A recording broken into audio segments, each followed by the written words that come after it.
Yes. Pa-standard intro. Yes. Okay. Ng Horizon. Go ahead. Yes. Let's go. Let's greet. Let's greet. Okay. Oh. Oh, sorry. Okay.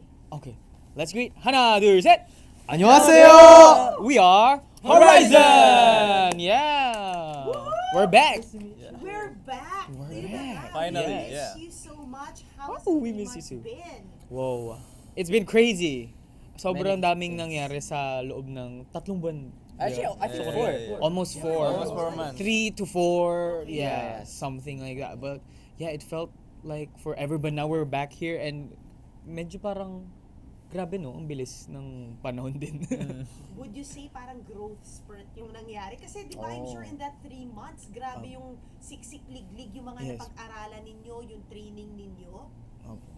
Opo, kasi syempre sa 3 buwan po yun nang na-promote po namin yung album namin. We got to record for it. We got to train our dance and vocals. So marami po talagang nangyari sa 3 buwan na yun.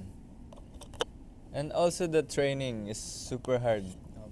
And we Kasi mga 12 hours, di ba? yeah, 12 hours. And the vocals. Oh, pwede, all- Tagalog, pwede Tagalog. magtagalog. Yeah. Pwede Okay. tayo magtagalog. ano po yung vocal po namin talagang tinetraining din po namin para mas gumanda po lalo. Tsaka yung pag ano po namin yung bawat yung linya po ng mga Like, member. yung blockings, blocking. ganun, Yeah. So, what you mean to say, yung mga pinag-aralan nyo pa dito at training ninyo bago Yeah. kayo naging Horizon? More pa. More Diba, pa po. Marami Yes. pa kayong bagong natutunan. Yes. Such as, ayan. I think like super duper like the main thing that really changed was like syempre dati we didn't know how to like speak Korean or read Korean. We don't really like di pa kami maalam masyado doon. Pero like the biggest change now is all of us can read Korean now and of course we try to we try to converse like one way or another with like the staff or with anyone really just like simple phrases is enough but syempre we're still on the road to conversational Show us Korean. your skills. Oo. I think he's the best. Kaya Of, pala ano ko? i-flex. Yeah, kaya i-flex ano natin yan. Wala, ay, ano, Pakitaan hindi. natin siya ng Hindi, ano. ito talaga, go. okay, ito Go, talaga go. yung default. Ito na ano, siya, ito na siya. Ito Kung na yari, siya. let's pretend we're performing. 안녕하세요. 안녕하세요. Let's pretend we're in stage, Yeah, okay, we're and in we're stage. sweating. 여러분들 앞에서 무대를 하게 되어 정말 기쁘고 행복합니다. 여러분들도 축제 잘 즐기고 계시죠? And it basically what that means, I always say it, especially in our first performance, like as Horizon, we were in like, we were like performing in like a school, and basically that's what I said. It basically means like it's so nice to see the audience while we're performing. It's very fun, and I asked them if they enjoyed the performance. Yeah, it's basically what it means. You got Always the got it. accent, the Yeah. diction. Oh, it's almost, got it. almost. He got it. Oh, grabe. How about you Still guys learning. at the back? They're struggling. Oh, kamusta? Oh, yeah. Okay. Paano nakabasa ng Korean? Well, yung sa akin po talaga, matagal na po ako marunong magbasa sa Korean. Oh, yun. Sa amin. Pero, yung problem ko lang po, yung pronunciation ko po. Kasi yun nga po, from sa summer po. And then, matigas. Matigas yung dila natin. Yes. Di ba? Like, lalo na po pag mga vowels, mahirap po pronounce. And then, and Koreans po, yung vowels po nila, iba't iba po yung pronunciation. So, yun po yung hard po para sa akin. Sa almost 4 months na yun, ano yung pinaka parang madugo, yung medyo napaiyak na kayo? Ano-anong aspeto ng training yun? Sa tingin ko, yung dancing po namin nun. Kasi yung dancing po talaga namin, parang 12 hours po yung time ng training namin. And then, yung tipong pagod na talaga yung katawan mo, tapos kailangan mo pang gawin kasi para sa mga tao, para sa mga anchors na sumusuporta sa amin. yung vocal sing and dance. Oh, yeah. 'Di ba after music show magpa-practice pa tayo? Oh, yun po. After music show po, tapos babalik po kaming company, and then magti-training po kami for our vocals and dance and also language. Yun po. And speaking of doon, si Jerome, kasi nga, Di ba Jerome. sinasabi nga na alam mo na ikaw na yung susunod ay tatanong dyan, di ba? Sabi nila pag kay idol daw ang galawan. Tapos naman. Hindi naman po. Paano ba yun? Oh wait, actually po, ako po yung nag-choreo dun sa solo song ko, sa Dance Break po. Yeah. Na-ipa-perform ko po sa concert and dun nyo lang po talaga, first time nyo po makita yun. And yung sa K-pop na galawan po, minonitor ko po talaga yung sayaw ng K-pop kasi alam ko po na iba po talaga yung galaw nila. So, minonitor ko po talaga ng maigi para magaya ko. And konti-konti ko pong ina-apply sa sarili ko. And I think ngayon parang ina-apply ko pa rin po. Aha. Pero grabe, no? Kasi yung trajectory ninyo, guys, talagang ang bilis, di ba? Hindi mo masasabi na ganyan kabilis yung naging... Your story is your story. And it's commendable. Right? So, just to take off from that, how do you feel na ang trato rin sa inyo ng mga Pilipino doon, talagang tinitilaan kayo hanggang South Korea, any memorable, starting with you, Jerome, kahit ipasa mo after yung mic, ano yung parang nagulat kayo na, oh my God, nandito tayo sa Seoul, nandito tayo sa Korea, di ba? Tapos tinitilaan din tayo. I think yung para po sa akin, yung pinaka-memorable po, yung nag-basking kami.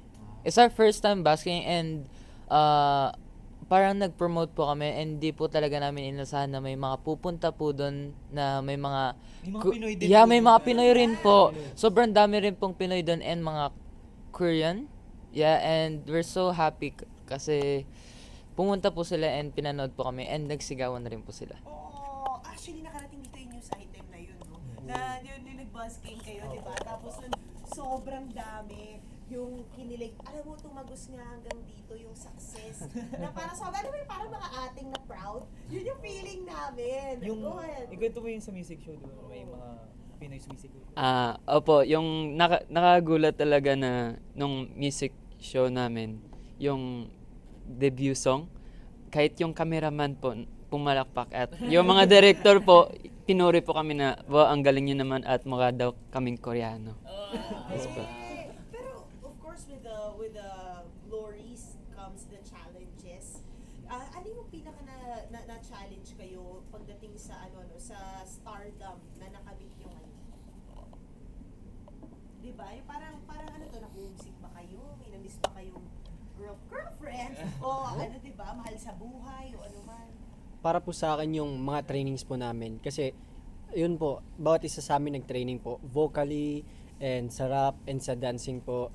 And ayun po, parang napagdaanan po namin lahat ng hirap para po mag-improve as much as we can. And ngayon, nakita po namin na napakalaki po talaga ng improvement namin and na ano po namin na sa whole range of time po na nandun po kami sa Korea.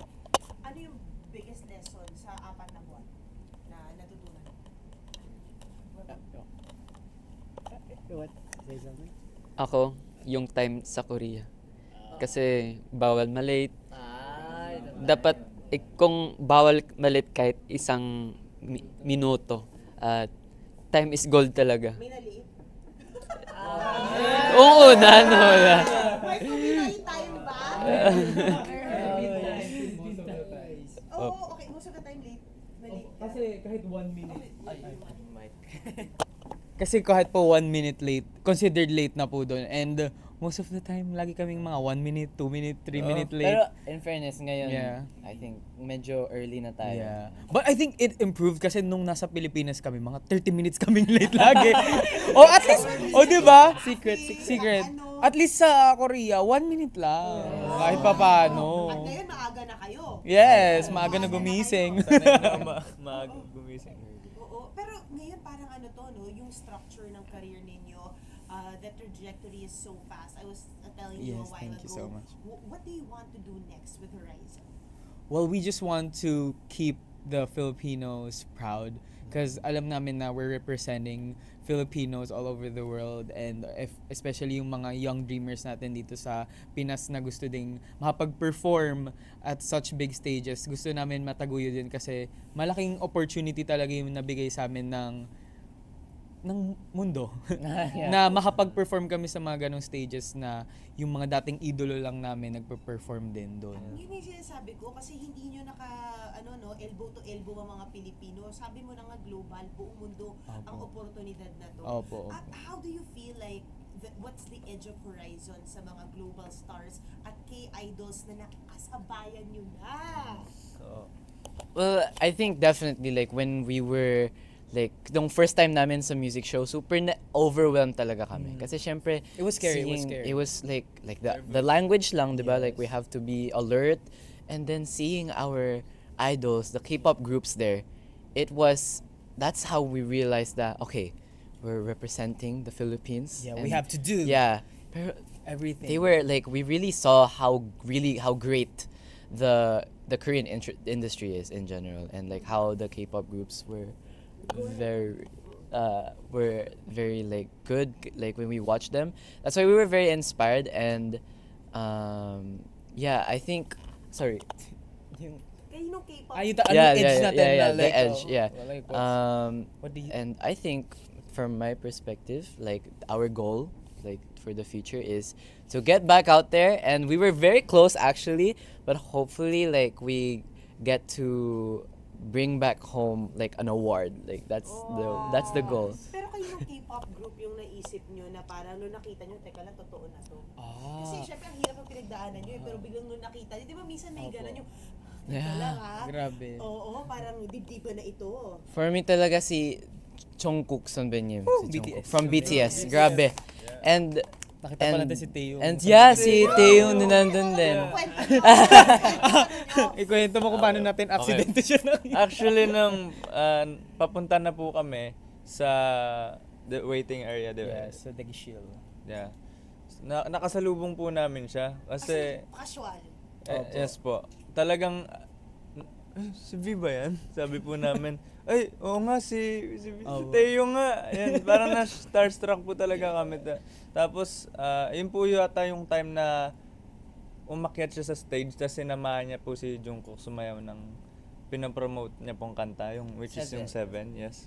Yun po, after po nun talaga, yun, nagulat din yung mga ibang membro. Yun po. Super big fan po kasi. Yeah. Jerome, anong reaksyon mo? Nakita mo si Teo, si Jungkook? Sobrang nagulat po ako kasi hindi ko po talaga inaasahan na magkakakita po kami sa isang way. And sobrang saya ko po kasi isa po sila sa mga idol ko. Ito na nga di ba? Kasi dati as an audience, as a fan mo makikita. Pero ngayon hindi mo na alam kung ano. Kasi kakon-kuli. Wow! Ikaw, Melis, nagtaga mo na. Share ko lang. Actually, minsan talaga sinasabi sa amin na mag-act kaming idol na dapat di kami maging fan, ganon. Act like an idol. Oo. Parang hindi pa kita Oo. excited. Kaya parang sa isip namin, doon kami sumisigaw. Para sabi ko sa isip. Kinakalabi. Kaya ako po, never po ako naka-experience ng parang K-pop concert. Tapos, nakita ko sunod-sunod na mga sikat na K-pop idol nagpo-perform. Yun, kaya yung reaction ko sa isip na lang. Diba? Ako po nung nakita ko po si Jungkook Sunbenim at saka si V po. Nung sa Daguisil na po, yung standby area na po namin sa room. Kinukurot ko na po yung mga makeup artists. Lahat po kinukurot ko na po. Pati po ako kinukurot niya. Kasi like, lahat po ng, siguro unang kilala ko lang, ay yung in-stand ko lang talaga ay Big Bang at saka BTS po. And yun, yung mukha talaga ni V ay parang anghel at yung mukha naman ni Jungkook Sunbenim, sobrang charm talaga. Hindi siya kayong talent. Parang kayo. Diba? Why not? Diba? And more. Right? So imagine nyo guys, yan na kayo. Diba? Parang yan na. It's the next thing that's gonna happen. What do you wanna tell the dreamers out there? Sa akin, never stop dreaming and hard work lang palagi. Kasi, syempre, kami nung nasa Dreammaker pa po kami and tinatawag kaming Dream Chaser, everyday sumasalang kami sa mga challenges and hardship And kailangan talaga ng patience and hard work para makamit mo yung gusto mo sa buhay. And then, pag nandun ka na, always be grateful. You guys are so gracious. Thank you so much for your time. Thank you po. Thank you. One tayong BTS. So, No. next time, kami na yung gagano. Ready na ba kayo?